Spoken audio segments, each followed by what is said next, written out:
यहाँ नौकरी करने नहीं आया हूँ कि अगर वो करेगा तो भुगतेगा भी, और इसीलिए मैं यहाँ पे आया हूँ। तो मुझसे इससे ज्यादा प्रतिष्ठा अपने मठ में मिल जाती है।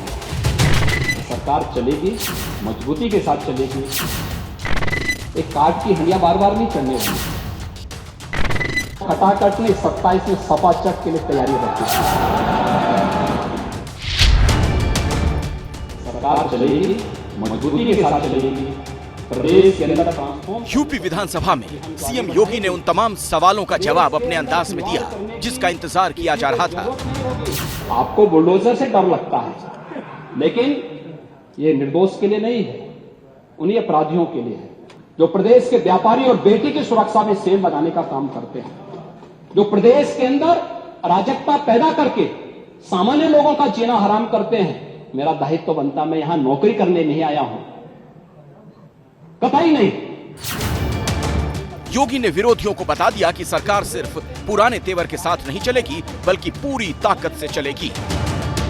मेरा दायित्व तो बनता, मैं यहां नौकरी करने नहीं आया हूं, कतई नहीं। मैं यहां पे इस बात के लिए आया हूं कि अगर वो करेगा तो भुगतेगा भी, और इसीलिए मैं यहां पे आया हूं कि हम लोग उससे लड़ेंगे। ये लड़ाई हमारी सामान्य लड़ाई नहीं है, ये प्रतिष्ठा की लड़ाई भी नहीं है। मुझे प्रतिष्ठा प्राप्त करनी होती तो मुझसे इससे ज्यादा प्रतिष्ठा अपने मठ में मिल जाती है, कोई आवश्यकता नहीं मेरे लिए। लेकिन इस प्रकार के गुमराह भरे तथ्यों को लेकर क्या पाते हैं आप लोग बोलते हैं। योगी के इस बयान को लेकर सुबह सुबह अखिलेश यादव ने सोशल मीडिया पर पोस्ट किया। अखिलेश ने लिखा, दिल्ली का गुस्सा लखनऊ में क्यों उतार रहे हैं? सवाल यह है, इनकी प्रतिष्ठा को ठेस किसने पहुंचाई? कह रहे हैं सामने वालों से, पर बता रहे हैं पीछे वालों को। कौन है पीछे? असल में पिछले कई दिनों से इस बात की चर्चा है कि यूपी सरकार के अंदर सब कुछ ठीक नहीं चल रहा। अखिलेश उसी तरफ इशारा कर रहे हैं। अभी पिछले दिनों विधानसभा में शिवपाल यादव ने कह दिया था कि डिप्टी उन्हें गच्चा देंगे। 3 वर्ष में आपके संपर्क में रहे तो गच्चा तो आपने भी दिया।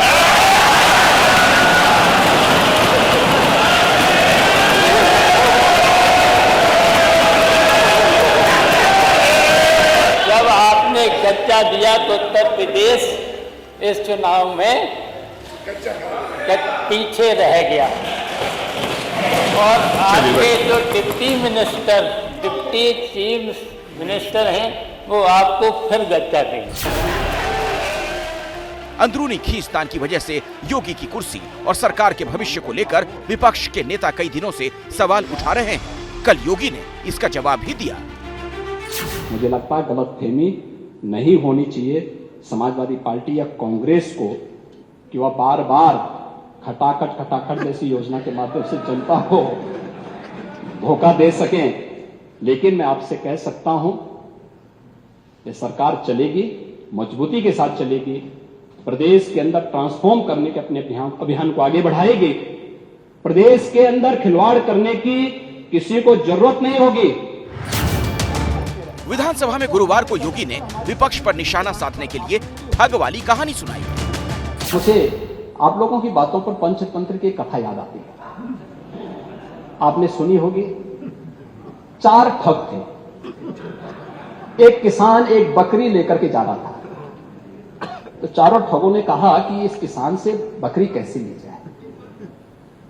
तो हो सकता है कि उनको थोड़ा लोक लाज रही हो, तो उन्होंने कहा चलो छीन तो नहीं साथ कर पाएंगे, तो एक काम करते हैं, चारों अलग अलग जगह खड़े हो जाते हैं और अलग जगह खड़े होकर के हम लोग ये बोले कि भाई ये कुत्ते का बच्चा कहां लेके जा रहा है। उसको लगा कि भोला भाला किसान, अन्नदाता किसान, मेहनती किसान, उसको विश्वास हो गया यार एक व्यक्ति झूठ बोलेगा, लगता है कि मेरी दृष्टि दोष ही मुझे हो गया है, लगता है ये कुत्ते का बच्चा है। उसने फेंक दिया उसको। चारों ठगों का काम पूरा हो गया और चुनाव में खटाखट 1 लाख का बॉन्ड, 1 लाख का बॉन्ड कहां गया? योगी के इस तेवर वाले भाषण की चर्चा लखनऊ से लेकर दिल्ली तक पॉलिटिकल कॉरिडोर में हो रही है। शिवपाल जी भाग गए यहां से।